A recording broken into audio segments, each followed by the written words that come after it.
Look, a bare hand. We sometimes lay our forehead on it when we feel tired. The envelope of the body, a living border between the inside and the outside, between the wet and the dry. The skin is an assembly of regular cells. It's covered with a network of furrows and plateaus. The translucent spheres are drops of sweat which have reached the surface through pores. The skin thus evolves, breathes, and perspires, getting rid of certain wastes of the body.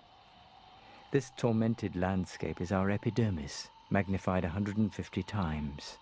Within it, the layers of cells are in constant renewal. Cells are already dead when they reach the surface, disposed of and replaced by others produced in deeper layers. Here's a hair, magnified 180 times. Its root, invisible on the screen, loses itself in the epidermis. A slight cut, this grey area at the center of the image, allows us to distinguish the various cell layers that constitute the epidermis. As we move deeper, we come across living cells whose nucleus we can sometimes distinguish, those regular bubbles we can see at the bottom of the screen. Above, flat cells emptied of their content constitute the upper layer of the epidermis.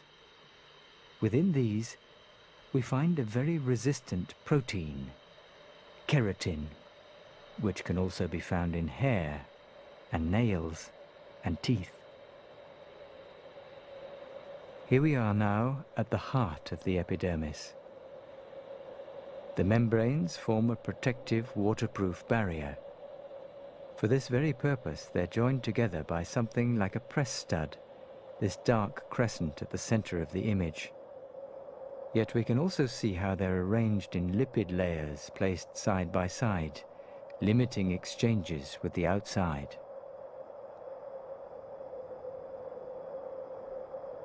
Our microscope has unfortunately now reached its limits. Beyond this, nothing more is visible for the moment.